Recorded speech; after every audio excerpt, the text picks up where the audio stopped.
Hola, hola, ¿qué tal? Muy buenos días, gracias por acompañarnos a su programa Ya Supiste del ISSSTE. El día de hoy tenemos un tema muy interesante que es cáncer de próstata. Pocas veces se habla del tema y si se habla es todavía como un tabú. Así que si usted tiene alguna duda, por favor mándanos un inbox. Estamos transmitiendo a través de Facebook Live. Así que por favor mándenos una inquietud, una duda, una pregunta, etcétera, etcétera, ¿no? Sea hombre, pero también puede ser mujer. A veces las mujeres, ya nos dirá el especialista, pueden detectar quizás o no, ya nos lo dirá, quizás alguna anomalía o veremos qué nos dice el especialista, ¿no? Pero mándenos por favor sus inquietudes. Está con nosotros el doctor Luis Manuel Álvarez Tobar. Él es médico urólogo de la Clínica de Especialidades de el ISSSTE. Buenos días, doctor, ¿cómo está? ¿Qué tal? Buenos días. Todo muy bien, muchas gracias por la invitación. Gracias por estar aquí con nosotros, doctor. Doctor, el cáncer de próstata, ¿el tema sigue siendo un tabú? Pues yo pienso que ya no, o sea, ya no es un tabú, ya la verdad es que la mayoría de nuestra población ya se cuida, ya te preguntan mucho más, ya van y te dicen, oye, ¿cuándo me tengo que hacer mi revisión? ¿Qué es lo que tengo que hacer? ¿Qué síntomas tiene? Poco a poco, aunque en algunas comunidades o extractos sociales se va haciendo todavía un tabú, pero poco a poco se va quitando este tabú. Ya no es lo que era antes, que no se podía hablar de esto, sino que ya la gente ya quiere informarse mucho más. Y bueno, entonces justamente eso es lo que vamos a hacer y por eso le vamos a preguntar, ¿qué es el cáncer de próstata, doctor? Por un lado. Y la segunda pregunta sería, ¿cómo una persona puede, cuáles son los síntomas o cómo una persona podría tener idea de que quizás habría ese problema? Bueno, para empezar, el cáncer de próstata, todos sabemos que todos los cánceres es una función maligna de cualquier parte del cuerpo, ¿no? En este caso, que es lo de la próstata, ¿sí? Nuestra próstata se encuentra debajo de nuestra vejiga y envuelve al conducto urinario, envuelve al conducto urinario y es más o menos tiene un tamaño de 4 centímetros por 3 centímetros por 3 centímetros, ¿no? Y la próstata se encarga de la producción del semen. Para eso sirve la próstata, para la producción del semen.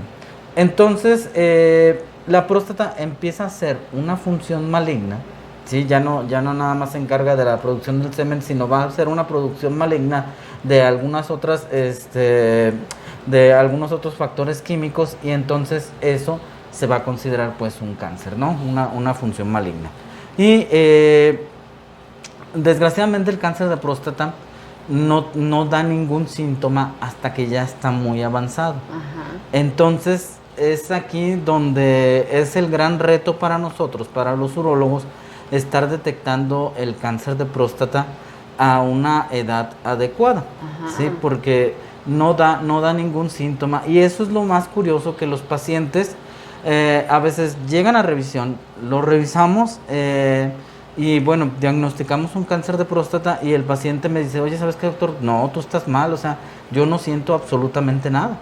Y digo, qué bueno que no sientan absolutamente nada, sí, porque cuando todavía no tienen síntomas, quiere decir que puede ser que no esté tan avanzado, porque ya una vez teniendo síntomas el cáncer de próstata, ya de cáncer de próstata, ya pueden ser ya puede ser que esté muy avanzado, ¿sí?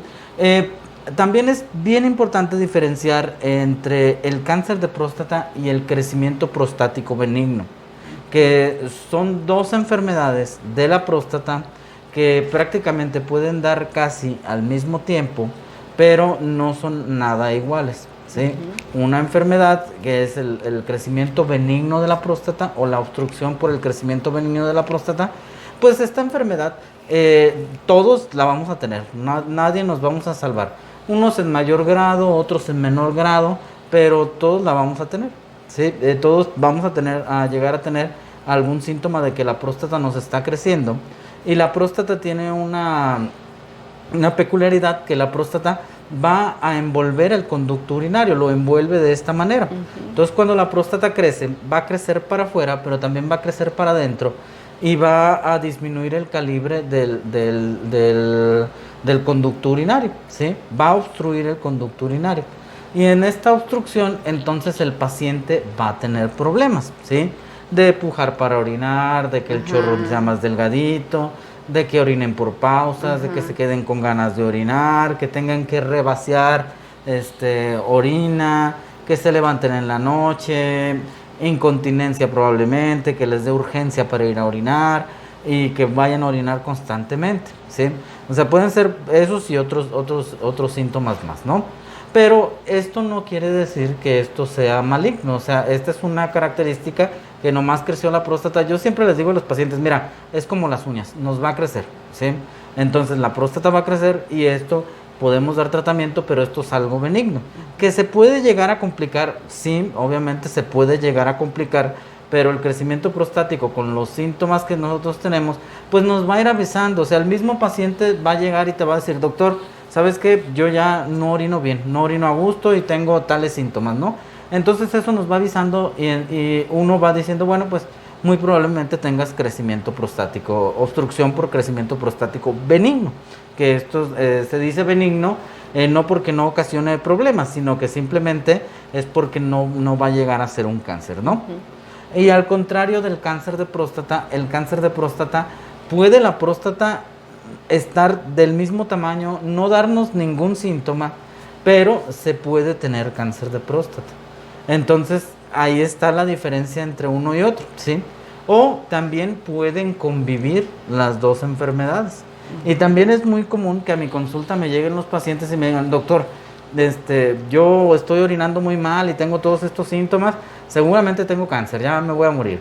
¿Verdad? Pero ya los tranquiliza uno y dice, bueno, pues no, lo más probable es que no tengas cáncer, sino sea un crecimiento prostático benigno, pero sí pueden convivir los síntomas. En un 2 o 3% de los pacientes pueden convivir, o sea, es decir, se puede tener crecimiento y también crecimiento benigno y también se puede tener cáncer de próstata. Es decir que de todas maneras, por lo que entendí, a los hombres les va a crecer la próstata conforme los años vayan pasando. Exactamente. Solamente que puede haber un crecimiento normal y puede haber un crecimiento en donde se reproduzcan células malignas que son las que producen, por supuesto, producidas por el cáncer. No crecen, más bien cambian su función, cambian la función, ¿verdad? Okay. De las células a hacer una función maligna, digamos, ¿no? Pero no quiere decir que porque un paciente tenga síntomas va a tener cáncer de próstata, o tampoco quiere decir que si no tiene síntomas no tiene cáncer de próstata, pues. Y los síntomas son más comunes en el crecimiento prostático, y el cáncer de próstata casi no tiene síntomas hasta que ya está muy avanzado. Por eso también le llaman otra de las enfermedades de el asesino silencioso. Son muy silenciosas y sí, realmente son muy silenciosos. Mira, te voy a dar un ejemplo. Nosotros una vez tuvimos un paciente que era carpintero de 70 años y el paciente fue con nosotros porque...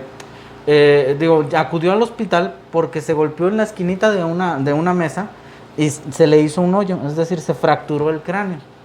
Entonces, pues se les hicieron todos los exámenes, porque esas se llaman fracturas patológicas. Cuando es una fractura que no fue por un traumatismo fuerte, se llaman fracturas patológicas. Entonces, el paciente acudió y sacándole todos los estudios, porque ese tipo de pacientes, pues, en una fractura patológica probablemente tengan un cáncer. Resultó tener un cáncer de próstata al paciente, ¿sí? Ya muy avanzado, muy avanzado. Y, o sea que fue por una cosa y resultó con otra. Exactamente. Bueno, ¿se dio cuenta de otra? Sí, exactamente. ¿Por qué? Porque el cáncer de próstata ya cuando ya está muy avanzado puede afectar a los huesos, puede haber fracturas de huesos, osteoporosis y diferentes cosas, ¿no? Pero en este caso al paciente nosotros le preguntamos síntomas que tuviera de orinar. No tenía ni un síntoma de orinar. O sea, él no pujaba, el chorro era fuerte. Entonces, con esto quiero dar el ejemplo de que pues no da síntomas, pues, o sea, no hay síntomas hasta que ya esté muy avanzada esta enfermedad. ¿Cuáles son los síntomas que va a dar el cáncer de próstata? Pues normalmente ya los relacionados con que el paciente está muy cansado, que se puede agitar para caminar. Obviamente fracturas patológicas, eso también es un síntoma de próstata. Sangrado al orinar puede ser un síntoma de cáncer de próstata. Entonces, esos son los síntomas que son escasos. No entendí eso de fracturas patológicas, digo, Ajá. por la relación que dio. Sí. Bueno, fractura patológica es cuando nosotros, haz de cuenta, si tú vas en un carro y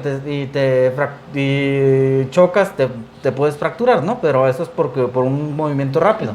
Pero una fractura patológica es algo que cualquier golpe, por ejemplo, que yo hiciera así y me fracturara mi muñeca, entonces pues fue una fractura que no tuvo, un movimiento que no tuvo gran impacto y se me fracturó mi mano. ¿Y se representa entonces en la próstata? En cualquier parte, o sea, cualquier cáncer, uno de los síntomas avanzados de los cánceres es que hagan fracturas patológicas, ¿verdad? ¿Por qué? Porque un cáncer normalmente, casi todos los cánceres van a infiltrar a hueso y entonces el paciente puede tener fractura patológica. Es la relación que quería entender. Así es, de eso se trata cuando hablamos de fracturas patológicas. Ahora, ¿cuáles son los factores de riesgo? Principalmente, ¿a qué edad se puede tener cáncer de próstata o no tiene edad? Mira, ¿cuáles son los factores de riesgo? Factores de riesgo, el más común es la familiaridad. La genética. La genética, sí. Si una persona tiene un familiar con cáncer de próstata, es decir, casi todos, perdón, vamos empezando por esto, todos tenemos un riesgo de un 13% de tener cáncer de próstata, nada más por ser hombre y sin ningún otro factor. Hay un riesgo de un 13% de tener cáncer de próstata. Ya después, el riesgo más asociado es la genética junto con la familiaridad. Si tú tienes un familiar directo que tiene cáncer de próstata, es decir, por ejemplo, un papá con cáncer de próstata, entonces ese riesgo en vez de 13% aumenta un 25%. Si tiene un papá y un hermano con cáncer de próstata, el riesgo aumenta un 50%. Y si tiene dos hermanos con cáncer de próstata y un papá, el riesgo aumenta un 75%. ¿Sí? Entonces, el riesgo más fuerte es tener un familiar con cáncer de próstata. Eso es lo que son los que más se deben de cuidar, ¿no?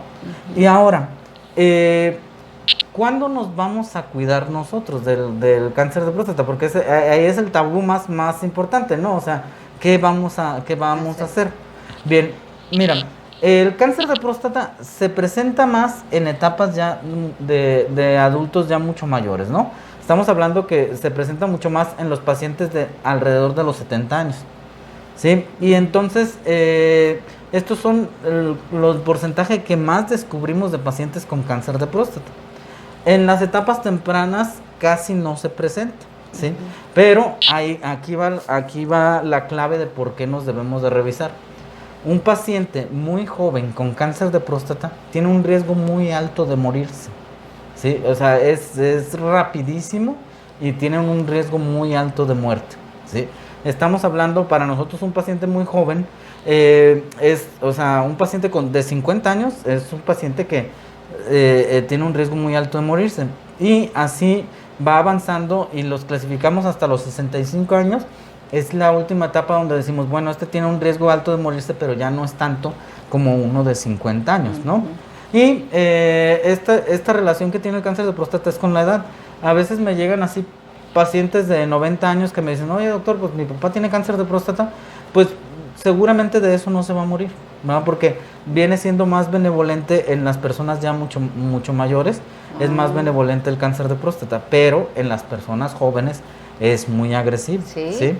Entonces, ahora te voy a decir, solamente se descubren entre el 2 y 5% de los pacientes a etapas muy tempranas se descubre cáncer de próstata, ¿verdad? Pero con solamente esos que nosotros descubramos y podamos checar y podamos ayudar y los podamos salvar, por eso es que los revisamos a los pacientes a una etapa temprana, ¿verdad? ¿A qué edad se deben de comenzar a checar? Bien, mira, si el paciente tiene familiares con cáncer de próstata, entonces se debe de empezar a revisar desde los 45 años. Dependiendo, porque hay varias clasificaciones, escalas, hay otros que dicen que desde los 40 años, ¿no? Y si no tiene familiares con cáncer de próstata, desde los 50 años los vamos a checar, ¿sí?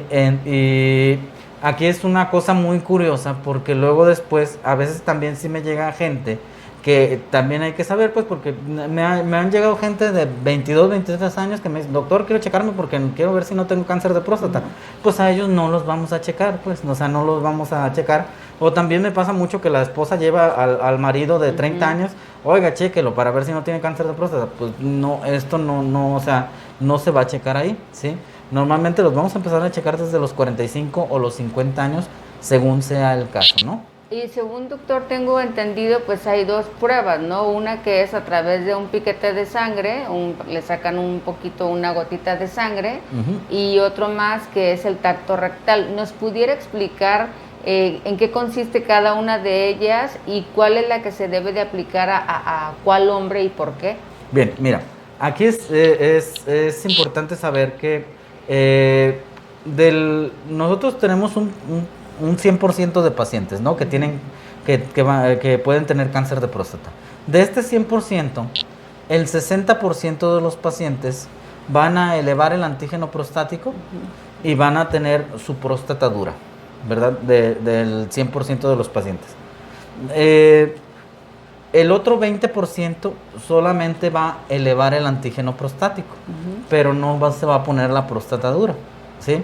¿Qué es el síntoma, el signo que nosotros vemos siempre al revisar a un paciente? Es que lo tocamos y la próstata ya no tiene una consistencia blanda, tiene una consistencia como piedra, dura, pétrea, sí, exactamente, como piedra, ¿sí? Y de estos pacientes, 1 de cada 5 que tienen cáncer de próstata no eleva el antígeno prostático y solo se le pone la próstata dura. Entonces, híjole, entonces no son tan, ¿cómo se dice? Es muy común que nosotros descubramos pacientes que el antígeno prostático está bien y que les hacemos un tacto y lo sentimos sospechoso, nos mandamos a sacar una biopsia y tienen cáncer de próstata. Esto es muy común. Sí, entonces, porque regularmente los hombres dicen, bueno, yo me voy a hacer la prueba del antígeno prostático para ver si se elevó, y la verdad es que la mayoría se confía, dicen, mi antígeno prostático está estable, y eso quiere decir que no, pero entonces de alguna manera sí es más importante realizarse el tacto rectal, sí, que ese sí, seguramente sí sigue siendo un tabú, ¿no? Sí, no, claro, porque claro. Los hombres dicen, no, es que pues, pensar simplemente en que me van a tocar, etcétera, etcétera, pero pues es como el Papá Nicolau en las mujeres, yo supongo, y siempre lo he dicho, ¿no? O sea, pues para nadie es cómodo hacer una revisión de esa naturaleza, pero si eso involucra que voy a estar convencida de que mi salud está bien, pues entonces creo que lo amerita a final de cuentas, ¿no? En el caso de los hombres, digo, pues por el asunto de que creen que con eso quizás se van a volver homosexuales, y lo digo de una manera muy brusca, porque hay personas, hombres, que definitivamente así lo dicen, ¿no? Dicen, no, o la clásica bromita de, no, ¿qué tal que si me gusta, no? O sea, como que no se toma muy en serio, como se debe de tomar el papel de verificar y principalmente de evitar en un momento dado un cáncer de próstata o que se siga incrementando ese problema o esa enfermedad si es que ya la tuviesen, ¿no? Así es, sí, y es un tabú pues que, como te mencionaba al principio, pues se va rompiendo. Sí hay mucha gente que ya sabe que lo tiene que hacer y va a que lo revisemos y lo hace, y cada vez son más personas. Cada vez son más personas que lo hacen. Qué bueno. ¿Sí? Y pues realmente, pues como dices, pues hay que quitarse esto, ¿sí? Y la importancia pues es de que si el cáncer de próstata se detecta muy temprano, puede ser que salvemos al paciente. O sea, tiene una gran posibilidad de salvarse. Exactamente, de salvarse, ¿verdad? Si no lo detectamos a tiempo y es un paciente joven, las posibilidades son muy pequeñas de salvarse, ¿verdad? Y entonces anteriormente, pues no, o sea, los nadie iba. Ajá, no iban, sí, ya que hasta que ya definitivamente se sentían muy mal y exactamente, ya pues ya no había nada que hacer, ¿verdad? Entonces, bueno, mira, también lo del antígeno prostático es algo importante, porque la gente cree que con el antígeno prostático, con eso solo nada más se puede detectar el cáncer de próstata. Pero como vimos también hay un 20% de pacientes que no se va a elevar el antígeno prostático. Entonces, pues hay que hacerse la otra revisión, ¿verdad? Es muy importante en este tipo de pacientes. Y, por ejemplo, en los últimos años se ha incrementado aproximadamente, si antes iban 2 personas quizás, ahora ¿cuántas van a revisarse? O sea, ¿sí ha habido más conciencia por parte de los hombres de estarse verificando? No, sí, sí, definitivamente sí hay mucha conciencia ya. Digo, no creo que sea el 100% de la población, pero sí, no desconozco ahorita el porcentaje, pero sí es un porcentaje muy elevado. Pues sí es muy común que lleguen pacientes y me dicen, ¿sabes qué, doctor? Yo vengo a revisarme. Yo tengo pacientes que ya tienen 5 o 6 años yéndose a revisar porque les interesa mucho su salud, ¿no? Y la salud, digo, cuando pasa una de estas desgracias, pues es salud para ti y salud para toda tu familia, ¿no? Que la familia también esté bien. ¿Cuáles son las consecuencias, además, por supuesto, de que pudiera ser la muerte? Que eso sería lo peor, por supuesto, o sea, pero ¿qué otras consecuencias tienen los hombres al padecer cáncer de próstata? Bueno, como dijimos, pues son los síntomas que te da ya muy avanzados, ¿no? Esta enfermedad no da disfunción eréctil, no da... A eso me refería, porque mucha gente, muchos de los hombres dicen, ¿qué tal que voy? Y luego tenga algunos otros problemas en cuestiones del aparato reproductivo, ¿no? Ajá. Sí, bueno, es que mira, para nosotros los urólogos es que todo pasa de los 50 en adelante. Pasa lo de la próstata, pasa lo de la disfunción eréctil, pasa lo del cáncer de próstata, pasa lo de la eyaculación precoz, normalmente. Entonces, todo pasa de los 50 en adelante. Entonces, a veces hay pacientes que nos pueden llegar con todo. O sea, todo pueden tener después de los 50, 60 años, pueden tener de todo, ¿no? Entonces, uno tiene que saber qué aspecto es el que debe de tratar primero, ¿no?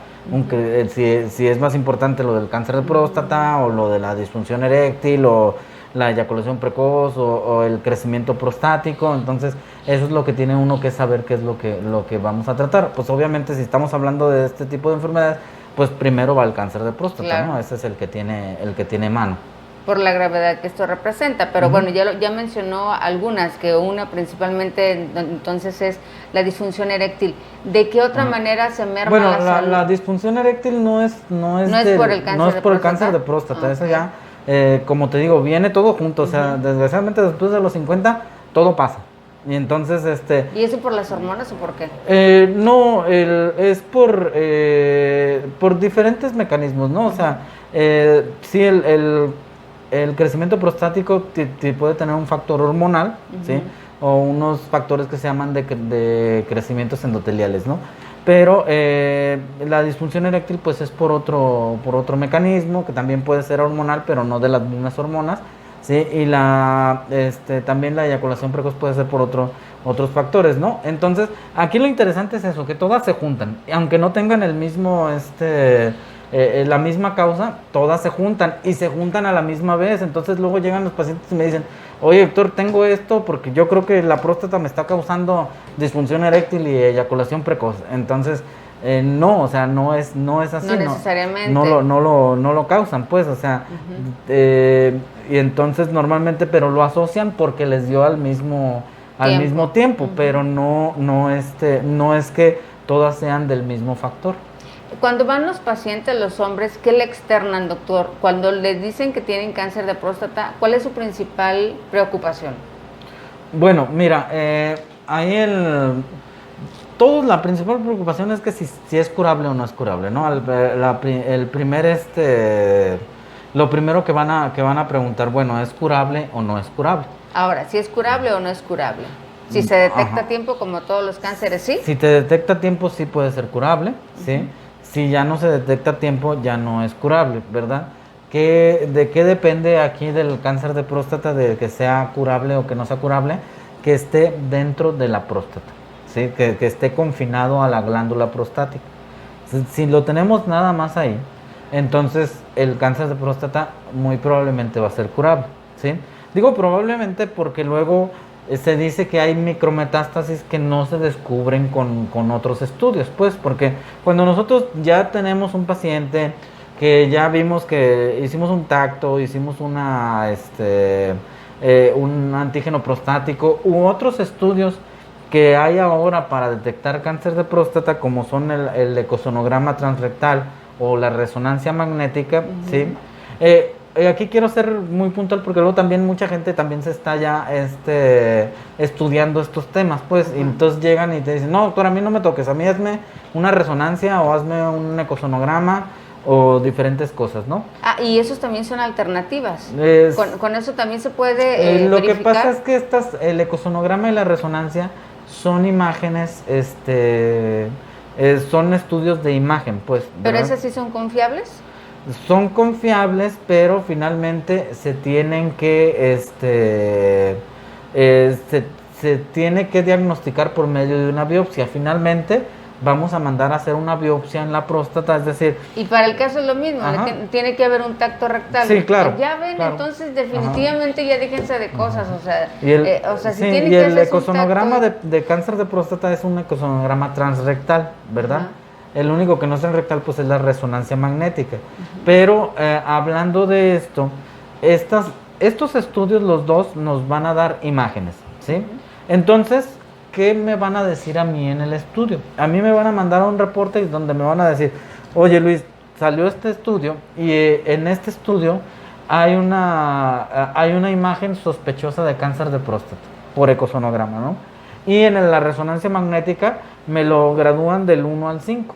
El 1, muy bajo riesgo de cáncer de próstata, y el 5, un alto riesgo para cáncer de próstata, pero por imagen. O sea, eso me dicen, aquí tiene una imagen que se parece, o que puede ser, pero no me dan un diagnóstico definitivo. El diagnóstico definitivo es cuando se toma una biopsia y se manda al patólogo y el patólogo me dice, ¿sabes qué?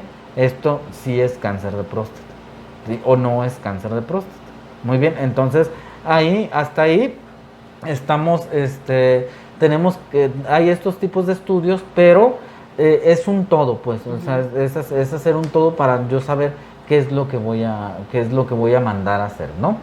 Y también hay una peculiaridad, que hay unos pacientes que desgraciadamente nosotros, yo hago mis estudios y digo, ¿sabes qué? Estoy seguro que este paciente tiene cáncer de próstata, y le mando a hacer una biopsia, que la biopsia es lo que nos va a dar el diagnóstico definitivo, ¿no? Y entonces hay como un 3% de pacientes que le tomamos la biopsia y sale negativo. O sea, no tiene cáncer. Entonces, si un paciente es sospechoso, sobre todo por un antígeno elevado, ¿sí? Y sale negativo, no lo puedo yo dejar así de decir, ¿sabes qué? Pues no tienes nada y ya vete a tu casa y ya no tienes nada. Estos pacientes son de revisión, porque en estos pacientes que sale una biopsia negativa y tienen antígeno prostático elevado, más del 70-80% después lo vamos a descubrir el cáncer de próstata, ¿sí? ¿Y qué pasa aquí? La explicación más coherente es que es tan pequeño el lugar donde tiene el cáncer de próstata. Que todavía no se detecta. Ajá, o que la aguja que pasó, pues no pasó por ahí y no agarró la muestra de cáncer de próstata, ¿verdad? Pero sí, desgraciadamente este tipo de pacientes luego, hay unos que no lo entienden, otros que se molestan porque dicen, bueno, ya me dijeron que no tenía y quieras que me siga cuidando y eso, pero... esta es la explicación, o sea que quizás no se tomó la muestra donde debería de ser. Exactamente. Sí, porque era muy pequeño pues el lugar donde estaba el cáncer. Pues miren, nosotros realizamos algunas ferias de la salud, tenemos un programa que se llama ISSSTE Contigo, y en general acudimos de repente a diferentes municipios, a diferentes dependencias federales. Incluso hemos ido a algunos lugares del estado y regularmente llevamos la prueba del antígeno prostático. Y lo que sí es que inmediatamente dicen que sí se hacen esa prueba mientras no sea un tacto rectal. Pero bueno, ¿qué aprendemos con esto? Que definitivamente la prueba del antígeno prostático, si el problema está muy arraigado, pues quizás sí se va a detectar porque se va a ver la elevación del antígeno prostático. Claro. Pero si aún está comenzando ese problema, pues eso quiere decir que a lo mejor, aunque tengan algo de ese problema, quizás no va a ser detectado. Entonces, definitivamente sí es importante, porque incluso cuando se hacen estas pruebas, en algunas ocasiones van urólogos. O sea, lo más recomendable sería que además de hacerse el antígeno prostático en un lugar, por supuesto, en donde esté bien cerrado, etcétera, etcétera, se hiciera el tacto rectal. Sí, claro. Y claro, después de los 45 años, por supuesto. Ajá, si tiene familiares con cáncer de próstata, si no hasta los 50 si no podría hasta los ser. 50. Uh-huh. Pero sí sería entonces necesario, o sea, no basta solo con que se hagan el antígeno prostático, como muchas personas creíamos, sí, no, y me no, incluyo, ¿no? Ajá, no. Yo decía, basta. perfecto, hay que llevar el antígeno prostático porque ahí los hombres se van a dar cuenta solamente con un piquetito, con extraerle sangre, para saber si tienen elevado el antígeno prostático. Pero bueno, miren, todos los días aprende uno algo, y entonces definitivamente eso no es completamente confiable. No, o sea, hay que hacer otras pruebas que nos van a hacer la suma para decir, bueno, el paciente probablemente tenga un cáncer de próstata o no tenga un cáncer de próstata. Y bueno, ya lo mencionó también el doctor, o sea, si, como todos los cánceres, el cáncer, si se detecta a tiempo, es curable, pero si se detecta cuando ya está muy avanzado el proceso, pues entonces la persona puede incluso morir. Entonces, por lo que quise entender, doctor, se puede hacer metástasis, y es cuando se sale de control. O sea, mientras esté confinado, como usted lo dijo, mientras esté en su área, se puede perfectamente eliminar el cáncer. Normalmente se puede eliminar, ¿verdad? Pero bueno, hay otros factores que también tenemos, ¿verdad? Como dijimos, mientras más joven sea el paciente, hay pacientes que, aunque los operemos bien y todo, pero puede ser que después vuelvan a tener un rebrote de cáncer, ¿verdad? O sea, desgraciadamente tampoco es como un cuento de hadas que diga uno, ya lo operé, ya no. El cáncer de próstata lo cuidamos 10 años nosotros, ¿va? Porque tiene una posibilidad, aun y cuando lo hubiéramos operado y hubiera quedado bien, tiene una posibilidad del 30% de que regrese, ¿verdad? Entonces, 30%. Este tipo de pacientes los vamos a ver durante 10 años. Y ya nos conocemos, y la verdad es que luego da gusto porque pues pues doctor, ya me conoces, y tengo pacientes que ya los di de alta, pues afortunadamente ya los hemos dado de alta, ya pasé más de 10 años de urólogo y los hemos dado de alta, pero los tenemos que seguir, continuar dando seguimiento. Por 10 años, y ya de ahí entonces por 10 años, y ya después de los 10 años ya los damos de alta. Pero ese es el seguimiento de los pacientes. Pero entonces sí, en un momento dado, como cualquier cáncer, este tipo de cáncer de próstata puede hacer metástasis, y metástasis significa, si no, corríjame doctor, que se empieza a propagar, se va diseminando a través de todo el cuerpo, del área, ¿no? O sea, y va abarcando más espacio y más espacio. Así es. Sí, la primera lugar donde da metástasis el cáncer de próstata es a la columna, ¿verdad? Entonces luego los pacientes pueden tener dolores de columna. Te pueden referir, oye, ¿sabe qué, doctor? Pues yo empecé ya con dolores de columna. Y entonces tomas estudios y pues ves que hay una metástasis del cáncer de próstata hacia la columna. Entonces ese sería otro síntoma cuando el cáncer está muy avanzado, de hecho muy muy avanzado, porque si estamos hablando de que ya es metástasis, es que ya se está propagando, diseminando. Y luego también es importante, muchas veces me preguntan sobre las cirugías del crecimiento prostático y del cáncer de próstata. Son dos cosas totalmente diferentes, son cirugías muy muy diferentes. Una cirugía por obstrucción, nosotros, este tipo de cirugías normalmente no conlleva riesgo de disfunción eréctil ni de incontinencia urinaria. Obvio lo conlleva, pero es muy pequeño, sí, es muy pequeñito. Y en una cirugía por cáncer de próstata, es una cirugía muy grande, ¿sí? Es una cirugía que puede perder mucha sangre, es una cirugía... se puede hacer de diferentes maneras, pues, pero finalmente es una cirugía que puede perder mucha sangre, y estos pacientes tienen un riesgo más o menos de disfunción eréctil de un 50% y de incontinencia urinaria de un 3% finalmente. O sea que el 50% quedan con incontinencia urinaria, pero después se les va quitando y finalmente ya solo el 3% quedan con incontinencia urinaria, ¿verdad? Entonces, ¿qué es lo que más le preocupa a la gente? Que hay pacientes que yo les digo, ¿sabes qué? Te tengo que operar, y me dicen, no, pues voy a quedar con disfunción eréctil, ¿no? Pero cuando es porque la próstata está crecida y solo lo vamos a desobstruir, ahí es muy raro que queden con disfunción eréctil. Pero cuando es por cáncer de próstata, ahí sí el riesgo es muy, muy alto, ¿sí? de tener disfunción eréctil. Y eso es aquí y en cualquier parte del mundo, ¿no? Pero, pues bueno, pues obviamente pues vas a tener vida y aparte podemos ayudar para algún otro aspecto para la disfunción eréctil. Sí, que en este caso, digo, hablando sin tabúes, a final de cuentas vendría a quizás la recomendación de la pastilla azul o ahora la famosa pastilla negra, ¿no? Sí, no, dependiendo de lo que suceda.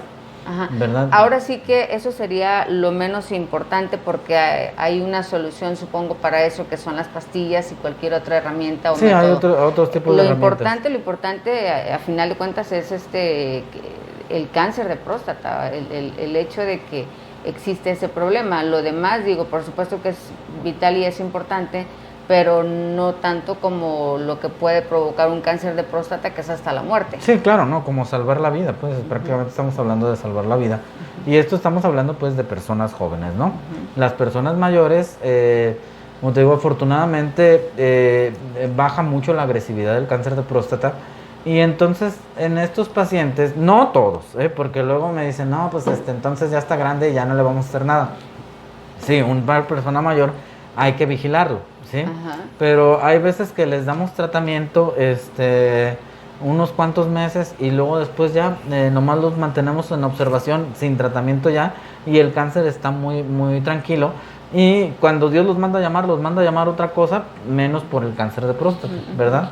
Solamente en personas muy mayores, solamente el 5% se van a morir de cáncer de próstata. O sea, cambia mucho la estadística. Patrón. Exactamente. Ok, bueno, pues vamos a leer unos inbox que nos han llegado y dice, ¿es posible que el antígeno prostático esté elevado y no tenga cáncer de próstata? Bueno, ya lo acaba de referir que sí. Sí, pero en el antígeno prostático cuando está elevado, lo que pasa es que el antígeno prostático, mira, vamos a explicar. Es una proteína que crece dentro de la próstata. Sí, solamente crece ahí. Entonces, y vive dentro de la próstata. Y solamente un poquito se va a ir hacia el torrente sanguíneo, hacia la sangre. Que entonces cuando yo tomo sangre y me dicen que está normal el antígeno prostático, yo lo tomo como que digo, bueno, entonces quiere decir que el antígeno prostático está dentro de la próstata, ¿sí? O sea, finalmente es mi conclusión. Entonces el antígeno prostático se encuentra dentro de la próstata. Cuando hay algo que haga que se rompan las células de la próstata, se va a ir más al torrente sanguíneo y por lo tanto se va a elevar el antígeno prostático. Entonces aquí yo digo, bueno, algo pasó, algo está pasando, que se están rompiendo las células de la próstata y está fugándose el antígeno prostático. Entonces, ¿qué lo puede elevar el antígeno prostático? Un golpe, un traumatismo, una colocación de sonda, hasta una eyaculación puede elevar el antígeno prostático. Por eso siempre que se toman antígeno prostático se le pide que 3 días antes no tenga eyaculaciones, ¿sí? Un cáncer o de plano que la próstata esté muy grandota, ¿sí? Porque hay próstatas, digamos, encontrarnos próstatas así grandotas como toronjas, que normalmente son del tamaño de una nuez, y a veces nos llevamos a encontrar próstatas como toronjas. Entonces, pues obviamente esto nos va a hacer que el antígeno prostático se eleve más, ¿verdad? Pero bueno, eso lo tiene que valorar el médico, pues lo tenemos que valorar nosotros para decir, bueno, ¿sabes qué? Pues tu antígeno prostático está elevado por esto, ¿sí? No es un cáncer y entonces yo veo que tu antígeno tu antígeno prostático se encuentra elevado por esta causa, ¿no? También está Rodrigo López, dice, una persona que tenga cáncer de próstata y no lo sepa, ¿cuánto tiempo puede vivir? Bueno. Es que ahí dijimos, pues, o sea, si es muy joven, es muy rápido. Estamos hablando de 1 o 2 años. Si es una persona muy grande, pues puede ser que se muera por otra cosa, menos por lo de cáncer de próstata. Entonces varía mucho sobre la edad. Ok. Israel Jauregui dice, mi papá es camionero y teme por lo que se ha mencionado o por lo que se dice que pudiera con el paso del tiempo tener cáncer de próstata por las horas que pasa en carretera. No se relaciona, no hay una relación, no hay artículos que digamos que gente que permanezca sentada mucho tiempo pueda tener cáncer de próstata. Como dijimos, la única relación que tenemos es los familiares, la genética. Y de ahí en más se le han querido encontrar al cáncer de próstata alguna relación y no se encuentra alguna relación con este tipo de cosas. Los pacientes que duran mucho tiempo sentados tienen mayor riesgo de prostatitis, de hacer infecciones en la próstata o dolor pélvico, o sea, dolor en la pelvis o en el área del periné. Eso es lo que normalmente pueden presentar más. Prostatitis es una inflamación de la próstata. Es una infección o inflamación de la próstata. Pero debido a que no hacen constantemente. Lo que pasa es que permanecen orinan. sentados y la próstata está precisamente en el perine, ¿verdad? Entonces permanecen sentados y todo el tiempo está ahí golpeteando la okay. próstata, y eso es lo que hace que estos pacientes puedan tener inflamación de la próstata, ¿sí? Las personas que andan mucho a caballo, en bicicleta, en motocicleta, también tienen este mismo riesgo de una inflamación de la próstata. ¿Pero eso es grave o no es grave? Normalmente no llega a ser grave.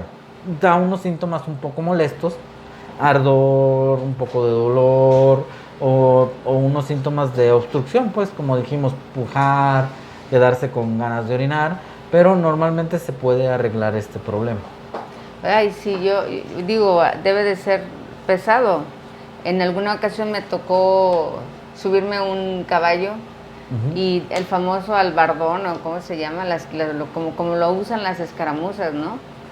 Y ay, fue demasiado doloroso sí, por claro. el tiempo en el que estuve con el golpeteo. Y después pensé, dije, híjole, ¿cómo pueden hacer esto tanto hombres como mujeres, sí, no? Y entonces ellos que tienen mucho tiempo así, pues tienen esta molestia, pues, y entonces, o sea, hay grados de prostatitis, se llaman prostatitis crónicas, y hay grados que vienen desde leves hasta muy fuertes los síntomas. Entonces, los operadores de camiones más bien no deben de temer por un cáncer de próstata, sino más bien por esa prostatitis que usted menciona. Por una prostatitis, y de hecho venden, ya si empiezan a tener problemas, pues lo más recomendable es que se sienten en una dona o que busquen un asiento mucho más cómodo, ¿no? Porque a veces que los vemos que hasta van sentados en un bote. Entonces, pues, sí, Dios mío. Entonces eso sí seguramente les va a lastimar, ¿no? Entonces que se busquen principalmente a los de aquí de la ciudad, ¿no? Sí, a de los camioneros urbanos, de operadores urbanos, de transporte público, Entonces que busquen algo cómodo. Mira, es como mucha gente a veces dice, no, pues que me lo ponga el patrón, que me ponga mi silla bien y eso, pero pues realmente si uno ve que es para tu beneficio, pues ¿por qué le escatimas? Pues, o sea, no debes escatimar. Mejor te lo compras tú, es tu salud, porque la verdad es que cuando se acaba la salud se acaba todo. Entonces, mejor escatimar en tu salud, no escatimar en tu salud, y eso va a ayudar para que estés mucho mejor siempre, ¿no? Sí, al final de cuentas la salud es lo más importante, y bien lo dijo usted, esa frase me gustó, Ok, también dice María Santoyo, ¿una mujer puede verificar si su pareja hombre tiene la próstata grande? Normalmente no es recomendable, ¿verdad? Porque pues no saben exactamente las medidas, no han tenido el entrenamiento, no saben bien qué es lo que pudiera tener. Entonces normalmente no es recomendable hacerse una autoexploración pues en la próstata, digamos. ¿Incluso el hombre tampoco? No, tampoco, o sea, porque te digo, pues hay que saber bien la consistencia, la movilidad, el tamaño, y no, o sea, pues eso se va agarrando con la experiencia, ¿no? Entonces realmente no es recomendable hacer este tipo de cosas. Ahora, cuando eran estudiantes, doctor, ¿cómo le hacían para buscar personas? O todo era ilustrativo a través de fotografías, o ¿cómo aprenden ustedes a hacer en un momento dado una exploración de ese tipo? Bueno, esto sí es muy, mira, es una pregunta rara, pero me llama la atención. Lo que pasa es que anteriormente pues la gente era más noble, ¿no? Era mucho más noble, entonces, sí, yo recuerdo que nos decían los maestros, no, pues pasaba el paciente y los 15 alumnos teníamos que hacerle el tacto rectal al paciente y el paciente, pues no decía nada, ¿no? O sea, pues era gente más noble que hoy en día, que decía, ¿no? ok, están aprendiendo, está bien, ¿no? Ajá, O sea, hoy en día no, hoy en día pues la enseñanza debe de ser más personalizada y debe de ser como que más privada, ¿no? Sí. Sí, obviamente cuando yo que trabajo en un hospital escuela, cuando vamos a revisar a un paciente, pues lo reviso yo y le pido permiso al paciente de que lo revise el alumno de urología, pues, o sea, el que ya está referido a este tipo de cosas, ¿sí? Entonces es cuando vamos nosotros a estar, así se aprende actualmente, pues, ¿sí? Entonces, a lo mejor el alumno de urología, pues no hará 20 tactos en un día, pero a lo mejor hará 2, 3, que eso le van a ayudar para que pueda aprender a hacer este tipo de diagnósticos, ¿no? Ok, Nicolás Alcántara, ¿cuáles son las consecuencias que acarrea un cáncer de próstata? Consecuencias, dice, ¿qué problemáticas sexuales? Bueno, como te digo, o sea, es que no es que el cáncer de próstata lo genere, sino que después... La edad. Exactamente, con la edad ya todo pasa, entonces no es que lo genere el cáncer de próstata, digo, el cáncer de próstata pues finalmente pues va a causar muchas cosas, por ejemplo, si ya hay una lesión en la médula por el cáncer de próstata, pues entonces va a llevar a tener disfunción eréctil, pero no es algo de una manera directa, pues. Pues ya por último, doctor, porque se nos termina el tiempo, pero sí nos gustaría saber, ¿hay manera de prevenir el cáncer de próstata? Ya para finalizar, si nos pudiera contestar eso y de qué manera se puede hacer eso. No hay ninguna prevención del cáncer de próstata, no hay nada hasta el momento que nosotros podamos decir, ¿sabes qué?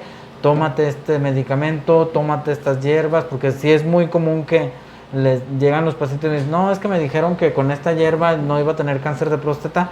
No hay nada actualmente que lo pueda prevenir, ¿sí? Y digo, si realmente nosotros supiéramos que hay algo para prevenir cáncer de próstata, pues ya se estuviera vendiendo a todos los hombres en todo el mundo, pues, y no hay nada. Entonces, pues lo único es hacerse la revisión para, si un paciente tiene cáncer de próstata joven, pues entonces, o grande, pues, tomar las medidas de precaución para que no llegue a la muerte, ¿no? Entonces, definitivamente, la mayor recomendación es la prevención, porque como usted ya lo dijo, bueno, pues el cáncer de próstata puede ser un asesino silencioso. ¿Qué quiere decir esto? Que no van a tener ningún síntoma hasta que ya el cáncer esté muy avanzado, hasta que la próstata haya crecido mucho, e incluso hasta cuando ya empiece a producir metástasis. ¿Qué es esto? Pues que se empiece a diseminar las células cancerígenas pues a través de todo el cuerpo, principalmente, dice usted, empezando por la columna. Por los huesos, por la columna. Y los huesos, ¿no? La columna es por donde empieza normalmente. Pues bueno, pues realmente muy interesante, de verdad, tómalo en cuenta. Usted es padre de familia, pues con mayor razón. Usted es el pilar, usted es el sustento, y no puede ser posible que por un tabú, un miedo a que le vayan a hacer un tacto rectal, pues pueda usted luego perder la vida, pueda usted dejar una familia desamparada, pueda dejar a usted a una esposa y a unos hijos sin esa figura paterna. Entonces creo que es importante que tomen conciencia de eso. ¿Cada cuánto es recomendable que se hagan la prueba de cada año? Tacto rectal? Cada año hay que acudir con el médico, con antígeno prostático, y ya el médico lo revisará. Y desde los 50 a los 65 años. Bueno, eso pues ya lo escuchó. Entonces, una vez al año vaya con el urólogo. Así es. Urólogo. Sí, es con el urólogo. Es con el urólogo, vaya, o sea, a final de cuentas no pasa nada. Volvemos a decir lo mismo, ¿no? Todas las mujeres lo hacen, ¿por qué los hombres no? A final de cuentas, lo más importante, insisto, es la prevención, y si de esa manera usted puede prevenir un cáncer de próstata o incluso alguna otra cosa se pueden encontrar en esa valoración, ¿no? Como cualquier persona, pues qué mejor que de una vez se revise, se cheque y como le digo, pues luego no vayan a resultar peores consecuencias como incluso la muerte. Pues nuevamente muchísimas gracias, doctor. Le agradecemos gracias por la invitación. Por estar aquí con nosotros al doctor Luis Manuel Álvarez Tovar. Él es urólogo de la Clínica de Especialidades del ISSSTE. Muchas gracias. Bueno, ya doctor. estoy en el Valentín Gómez Farías. O del Valentín Gómez Farías, que al final de cuentas somos primos hermanos. Somos ISSSTE somos todos. hermanos, ¿no? Así Está es. en el Valentín Gómez Farías. Así que pues le agradecemos mucho su presencia. Y bueno, yo sí voy a aprovechar ahorita antes de que se vaya. Tenemos el caso de una persona justamente que aquí nos lo acaban de escribir, de una persona que al parecer tiene crecimiento de próstata, pero si gusta ahorita le voy a pasar los datos. Ok, perfecto. Mientras voy a presentar a nuestra siguiente Muy bien, invitada. de acuerdo. Tardo unos minutitos no, pues, para muchas que gracias. nos pueda, si es posible, pues. Sí, claro, cómo no. Muchísimas gracias, doctor. No nos despedimos entonces. Como siempre es un placer platicar con usted y que nos dé esta valiosa información. Mira, hasta luego. Gracias, muchas gracias, doctor. Buenos días. Hola, buenos días. ¿Cómo está, licenciada? Muy bien, gracias. Ahora estamos con la licenciada Celina Martínez Rothschild. Y bueno, ella es la... Por favor, preséntese. Me gusta cuando se presente, porque Acción Social, Cultural y Deportiva. Adelante, Todo por ese favor. es mi apellido. Gracias, Celina Martínez Rothschild, jefe de Departamento de Acción Social, Cultural y Deportiva, donde les digo que tenemos de todo desde la vida, donde inicia hasta la muerte, porque tenemos estancias infantiles, todo lo cultural, lo deportivo, para activos, para jubilados. Tenemos capacitación, tenemos velatorio, el taller de terapia ocupacional y bueno, todo lo que tiene que ver con actividades recreativas, ¿verdad? El día de hoy trae un anuncio muy importante. ¿De qué se trata? Les platico, a nivel nacional tenemos el primer concurso de fotografía. Este va dirigido exclusivamente a derechohabientes del ISSSTE. Obviamente derechohabientes debemos de entender que son los trabajadores, los hijos de los trabajadores, todo aquel que tiene el beneficio de pertenecer al ISSSTE. ¿Qué tiene de maravilloso este concurso de fotografía? Pues queremos que captes con tu cámara de celular, con tu cámara de profesional, con un iPad, con lo que tú puedas captar, que 2 categorías tenemos. Una, que es la categoría A, que entra todo lo que es paisaje. Aquí la voy a tener que comprometer, licenciada Marilu, Sí. porque usted recorre todos los sábados, los viernes, los domingos, no sé, esos paisajes agaveros para ir a su tierra natal. Yo me comprometo a participar en ese concurso y prometo traer un paisaje agavero hermoso. Hermoso. ¿Qué queremos? Eso, queremos dar a conocer esas partes hermosas de nuestro México. En este caso, pues le va a tocar un paisaje agavero y va a tener la gran posibilidad de meterse al concurso. ¿Y qué pasa? Bueno, nosotros en nuestro entorno tenemos muchas cosas que podemos fotografiar y si nos metemos a los celulares de cada uno, les puedo asegurar que encontramos cada fotografía maravillosa que ahí está. Entonces queremos que ese talento brinque ahora sí a las redes sociales y sea parte de esta estructura que es el ISSSTE, que demos a conocer porque estamos vinculados con Turiste. Entonces, ¿qué tal? Nadie conoce la parte de Tequila y con esas fotografías, pues van a decir, wow, qué padre está el entorno, quiero ir a conocerlo. Eso es parte. Y la otra, la siguiente categoría, esa es súper enriquecedora. Esa entra lo que es gastronomía, costumbres, artesanías y trajes típicos de tu región. Wow. Puedes tomar una fotografía de múltiples colores y puedes estar concursando. ¿Cómo se le hace? Híjole, no, pues está muy interesante. Mira, gastronomía, clásico que incluso a veces va uno a un restaurante y se ve tan bonito aquello que uno ni se lo quiere comer porque no quiere como que perder esa armonía, que pierde esa armonía esa comida. Pero bueno, y a poco no nos ha pasado que de repente, ay, mira, déjale tomar una foto a mi comida, sí, ¿no? Claro. Y más cuando anda uno de viaje porque la comida es como tan diferente a lo que uno está acostumbrado, que ve uno el platillo, nada menos la semana pasada. Una compañera mía, ex compañera mía de algún otro trabajo, ella retrató o hizo una fotografía dijo que eran, ¿cómo se llaman los que se arrastran? ¿Gusanitos? No, caracoles. Exacto. Okay, caracoles. mole de caracoles. Ándale. O caracoles en mole, no sé cómo. Y yo, de veras, o sea, jamás me imaginé algo así, ¿eh? Pero entonces se veían los caracoles y la gente le empezó a preguntar, oye, ¿y cómo se comen o qué? Y dijo, es que te dan un palillo y tú lo sacas, ¿no? Lo sacas de la conchita. Ajá. Y entonces se veían los caracoles y se veía el mole así oscuro, como no rojo, como un mole tipo pipián, tipo rojo más bien. No, tipo un café. Como tipo un café. Color marrón. Exacto, exactamente. Entonces, la verdad, mira, también, ¿puedo meter ese también? Claro, porque lo se la puedes puedo meter. pedir a ella Bueno, o puedo... ojo aquí, si Bueno, tú metes una fotografía ya del paisaje agavero, ya no puedes meter otra fotografía. Solamente una foto por persona. Por derechohabiente.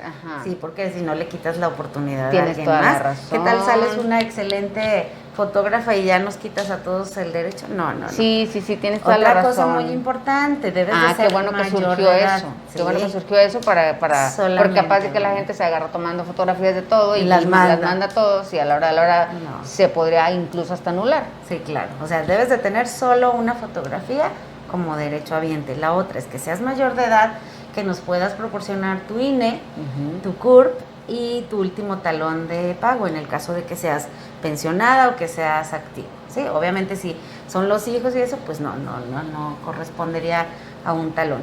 Y la otra, si tú vas a tener en tu fotografía el rostro de algún menor, debes de tener la autorización y por escrito de que estás autorizado para que salga el rostro de ese menor a las redes. ¿Sí me explico? Excelente, sí. Para no cometer errores, no entrar en situaciones complicadas y que el concurso salga de la mejor manera. Ese punto es muy importante, porque sí es cierto, de repente nos puede llamar la atención algunos niños con sus caritas, etcétera, o la situación que están viviendo, quizás arriba de una bicicleta, todos muy monos, yo me imagino un niño con un triciclo en un arroyo, ¿no? Que puede causar como mucha sensación, ¿no? De decir, mira, qué agradable se ven, qué ternura, ¿no? Pero sí es cierto, al final de cuentas debe uno tener ese permiso. Tener esa autorización. Otra parte que es importante, pues bueno, si entramos dentro de los valores, tampoco se va a permitir que en esas fotografías aparezcan desnudos, señas obscenas, palabras que estén escritas altisonantes, ¿sí me explico? Sí. O sea, necesitamos rescatar esos valores de nuestro México y dentro de esos valores es pues la parte linda, ¿no? Los paisajes hermosos, la gastronomía, los múltiples colores que hay en nuestras vestimentas, en nuestros trajes típicos. Como por ejemplo el que utilizó Miss Universo. Ándale. La mexicana que recién acaba de ganar. Wow, ¿no? O sea, yo vi el traje y dije, wow, Dios mío, qué maravilla. Entre los colores, pero dices la creatividad, ¿no? La creatividad. Y de eso se trata, resaltar esa parte que tenemos los mexicanos, de que de una cosa sencilla lo podemos hacer extremadamente maravilloso. Eso creo que lo tenemos muchos aquí a flor de piel, ¿no? Sí, fíjate, qué importante concurso, de verdad, qué importante concurso porque se rescatan las tradiciones, las costumbres, la comida, se hace un viaje, como bien lo dijo la licenciada Celina, como lo dijo ella, se hace un viaje por todo México, ¿no? Ok, en Chiapas, pues imagínense, ¿no? En Chiapas todo lo que hay y que los participantes de allá nos darán a conocer y que nos nutrirán de información y de conocimiento y de sus usos y costumbres, etcétera, ¿no? Aquí en Jalisco, pues el jarabe tapatío, ¿no? Una postal podría ser, una fotografía podría ser el traje típico de Jalisco, en ¿no? el pleno faldeo, baile, ¿no? Sí, claro. Ay, ¿tú bailaste alguna vez? Sí, pero hace muchos años. Ay, ¿sabes? Yo nada más en la primaria, ándale, wow, por ahí, recuerdo primaria, secundaria. El Jesucito en Chihuahua. Ajá. Digo, hay que platicarlo porque realmente, digo, de pero eso se va trata, a notar, ¿no? ¿Qué edad tenemos, licenciada? No. El Jesucito en Chihuahua es de no sé de qué. Toda la vida. Sí, díganos ustedes que es experto en historia. Nosotros, bueno, yo no. Así es. Pero realmente el Jesuito en Chihuahua, ¿qué tal? No, Digo, eso Todo sería eso. una, ajá, Todo la eso son guelaguetza, tradiciones. por ejemplo, en el otro estado. No me puedes decir lo regio. Lo regio, ¿verdad? Todo lo del norte. ajá, sí, Ya sabes. sí me Así acuerdo, es. sí me acuerdo. Yo creo que es una plataforma que pueden utilizar para darse a conocer también, ¿eh? ¿Qué tal ahí hay algún fotógrafo nato que quiere saltar a la fama? Puede ser una buena plataforma. Si tú quieres concursar, puedes llamarnos al 38 37 05 18 para mayores informes.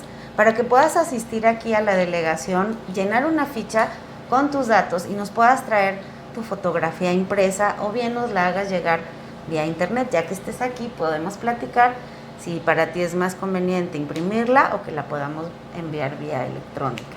Pero sí, conocerte, acércate a nosotros para darte más detalles. O, si lo prefieres, puedes entrar a la página www.iste/artículos/concurso de fotografía. Y ahí vas a encontrar todos los requisitos que son necesarios para que te puedas inscribir y participar. ¿Es un formato? El formato lo llenan aquí con nosotros, pero ahí uh-huh. te da todas las bases completas del concurso, pero sí tienes que hacer presencia aquí para que puedas llenar, firmar y presentar los otros documentos que requerimos. ¿No recuerdas cuándo es el concurso o de qué? Empezó a mediados de abril y la fecha límite para entregar trabajos es el 28 de junio, o sea, tienes 20 días ya nada más para hacerlo. Desafortunadamente no lo podíamos hacer tan abierto por ese proceso electoral que acabamos de pasar, pero ahora pues ya tenemos todos los permisos y podemos hacerlo. En 20 días podemos hacer muchas cosas. Yo creo en 20 días muchísimas. Imagínense, de verdad, o sea, aquí en Jalisco, por ejemplo, ¿qué tal un tejuino? Ándale, cuando el señor la está... Cuando le está vaciando, ¿no? Sí. O cuando le está poniendo la nievecita de limón. Se me hizo la boca. Oye, o el trompote así que tienen en los tacos de pastor, ¿sabes? Sí. Es comida muy típica. Claro. Una torta ahogada, Una torta ahogada, sí es cierto. Cuando estamos en Guadalajara. La quieren media, la quieres ahogada. Sí, media. O cuando sí es cierto, la ahogan. ¿Qué tal cuando así? Ay, y mucha gente dice, o comiendo, ¿no? Y lo das a conocer. Oye, y en la Ciudad de México, por ejemplo, las famosas guajolotas, o cómo se llaman las tortas de tamal. Híjole, se me escapa el nombre, pero sí. Creo que sí, que ¿no? con la telera o el virote y luego le ponen un tamal, ¿no? Digo, eso sí nunca lo he probado, lo confieso. Pero dicen que es muy rica, ¿no? Pero entonces, qué padre saber a través de las fotografías y a través de este concurso que nos lleven a los diferentes estados de la República para conocer sus costumbres, para conocer su gastronomía, para conocer sus trajes típicos, para conocer todo. Pues las costumbres, ¿no? ¿Qué se hace en tu estado? ¿Qué se hace en tu entorno? Sí, ¿verdad? Por ejemplo, no sé, se me ocurre pues tantos estados que tenemos con tanta variedad, ¿no? Yo les decía, desafortunadamente ahorita no estamos en octubre, pero otra costumbre muy fuerte es lo de la romería, ¿no? Sin embargo, por ahí debe tener algún seguidor de la Virgen que ella todo el año anda en las diferentes parroquias. También por ahí alguien puede retratar esa costumbre que es muy fuerte aquí en Guadalajara. Sí. Y como tantas, ¿no? Esa es otra pregunta. Entonces, ¿se puede utilizar una fotografía incluso que se haya tomado ya con antelación? Sí, claro. Sí, no tiene que ser una foto reciente, pero ¿qué tal? Tú tienes una muy buena fotografía y dices, con esta creo que puedo concursar, adelante. Pues fíjense, todavía, porque ya mismo lo señaló Celina. A final de cuentas, todos en nuestro celular tenemos fotografías de comida, de algo que se nos hizo bonito, de algo que nos pareció importante o interesante o curioso. Insisto, cuando salimos de repente a algún lugar, mira esta comida, es que se ve como, qué bonita, rara, diferente, etcétera, etcétera. O, esta postal, ¿no? Este lugar parece las cascadas de no sé dónde, y digo, para no mencionar estados en específico y no se nos molesten los que no mencionemos, ¿no? Así es. Pero sí, o sea, si recorrimos a si pensamos en toda la República, en cada uno de los estados, hay cosas muy atractivas, hay cosas muy particulares de esa región. Entonces, qué padre darla a conocer, ¿no? Como acá en el caso de nosotros, en el caso particular, pues por ejemplo el paisaje agavero, ¿no? Que mucha gente, pues aquí en México sí lo conoce, pero pues que quizás en otros lugares no, y pues va a tener como esa trascendencia. Ahora, ¿no? a usted ya la comprometí con su fotografía del un paisaje hecho. agavero. Este fin de semana tengo que ir exclusivamente a Tequila a tomar fotografías de paisajes agaveros, y la que me parezca mejor, solamente una. La mejor fotografía. Y también porque no hacemos el compromiso a quien está detrás de cámaras. Sí, porque sí, hace una costumbre muy buena en esta ciudad. Ella anda en bicicleta. Ay, sí. ¿Sabes? Y en Guadalajara se está dando mucho ese auge. Se está volviendo una costumbre. Entonces, vamos comprometiéndola también. Margarita, ¿te parece bien? Ok. Muchas gracias. Sí, y así vamos pasándole a un compromiso a cada uno de nuestros compañeros. Sí, me parece perfecto. Además, de verdad, es de las pocas, creo, ¿eres la única Yo creo que es la única que aquí en el ISSSTE llega en bicicleta? Sí, pero si hay otra compañera, no sé de qué. Pero tú eres diario. Mis respetos y reconocimientos. Es lo que yo siempre le digo, que mis respetos. De hecho, el otro día me la encontré en el camino y le digo, mis respetos. No, le grito y más gritona no puedo ser, entonces no me costó nada de trabajo. Le digo, mis respetos, Margarita. No, es que llegar todos los días e irse en bicicleta, entonces, la verdad. ella te puede captar Ella mucho. puede captar algo también, sí. Entonces, compromiso, ¿verdad? Sí. Perfecto. Y tú, por ejemplo, ¿a ti qué se te ocurre fotografiar? Porque tú también, por supuesto, vas a participar. A mí me gustan mucho los amaneceres y atardeceres que hay en Guadalajara. Guadalajara. Esas tonalidades entre rosas, naranja, no sé, se me hace muy especial. Y aparte, otros días que amanece como nubladito, con el contraste con la vegetación o los edificios, eso se me hace padricísimo. Ya ven, es muy fácil. La verdad es que muchas de las veces que vemos algún escenario bonito, por mencionarlo de alguna manera, le tomamos fotografía. O cuando vemos no recuerdo cómo se llaman esos árboles que tienen esos colores preciosos, por ejemplo, amarillo. ¿Cómo se llama? El de oro. Ajá, a eso me refiero. Amarillo está. A eso me refiero, que de repente hay así como algunos caminitos en donde se ven esos árboles, o hay algunos que son como color violeta, ¿no? Moraditos. Las jacarandas, bueno, tantas. No, de nombres, la verdad yo no sé. Yo creo que la ciudad da para mucho, ¿no? Sí. Mira, la arquitectura que tenemos, tanto la moderna como la antigua, o sea, puedes encontrar miles de cosas por fotografiar. Oigan, entonces de verdad, anímense, es con su celular, o sea, si tienen una cámara fotográfica profesional, pues qué mejor, pero realmente no es necesario, ya con nuestro celular la verdad es que podemos hacer maravillas, entonces así es. No lo piense de verdad, y inscríbase.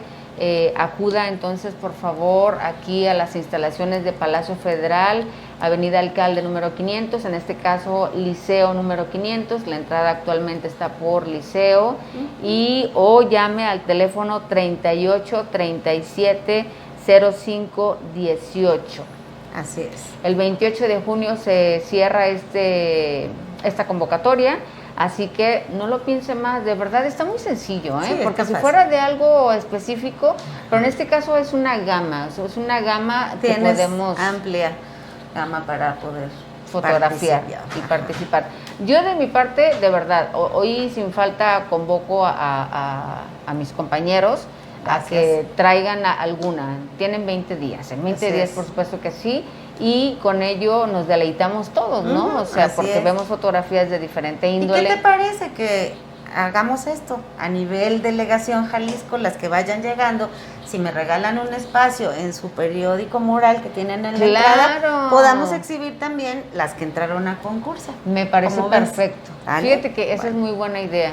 Muy ya que la gente empiece a ver quién está participando y la calidad de fotografía. Así le hacemos. Todas las que vayan entrando las vamos colocando ahí para que ya se vayan dando a conocer y que por lo menos se vea la participación y sobre todo deleitarse, insisto, en las fotografías en el ámbito que sea.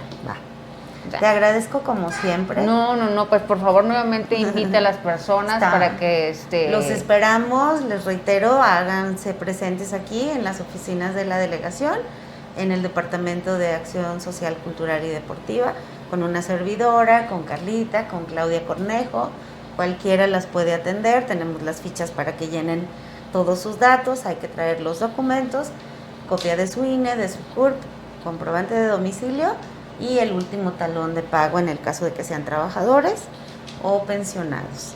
Y ya aquí les explicamos todo lo demás. El chiste es que traigan su fotografía para concursar. Pues así de sencillo, o sea, suena así como que, ¿por qué piden eso? No pasa nada, o sea, es una copia y ya pasaron las elecciones, por eso es que no habíamos divulgado mucho este concurso, porque la gente podía pensar que se iba a prestar para otra cosa y no era la intención. No era la intención, por supuesto, para nada. Entonces, por eso es que ahora le damos mayor proyección, si bien es cierto que empezó en abril este concurso, no queríamos que justamente la gente pensara algo que ni al caso. Entonces, ya pasaron las elecciones, así que sin ningún problema, sáquele una fotografía a su INE, sáquele una fotografía a su comprobante de domicilio, a su CURP, y véngase, ya tráigase también su último talón, y así de sencillo, traiga su fotografía, por supuesto que es lo más importante, y a participar. Así es. A conocer México a través de la fotografía. Bien, me gustó eso. Vamos a conocer México a través de la fotografía. Así es. ¿Ok? Pues muchísimas gracias licenciada. Muchísimas gracias por haber venido. Muy interesante el concurso. Esperemos que sean muchos los participantes. Esperemos que haya mucha convocatoria. Que Jalisco tenga el mayor número de participantes. Sí, eso sería interesante. Sí, estaría muy bien. Vamos a hacer vamos a ver qué hacemos, pero sí vamos a impulsar esto de manera así a lo grande para que la gente se anime y participe. Muy bien. ¿Sí? Bueno, pues nuevamente gracias. No, gracias a ustedes y bueno, no quiero hacer más extensivo eso, solamente esperen noticias para cursos de verano. Ah, sí es cierto. Y no más, hasta ahí. No, hasta ahí, pero en una siguiente invitación que le haremos a la licenciada Celina, nos hablará de los cursos de verano, porque ya vienen, entonces como bien dices, no vamos a quemar la nota, todavía pero para que ahí empiecen a vislumbrarnos como una opción. Sí, no, y vaya que qué opciones, o sea, la verdad es que a mí me ha tocado en un momento dado estar ahí y las opciones o lo que hacen, las actividades a donde los llevan, no, ya no digo más. No digo más. Ok, bueno, nuevamente muchas gracias. Gracias a ustedes y gracias a la audiencia. Estamos para servirles. Ok, pues nuevamente muchísimas gracias a todos por acompañarnos. Esto fue su programa de Ya Supiste, del ISSSTE, y nos esperamos el próximo miércoles. Muchas gracias. Hasta la próxima.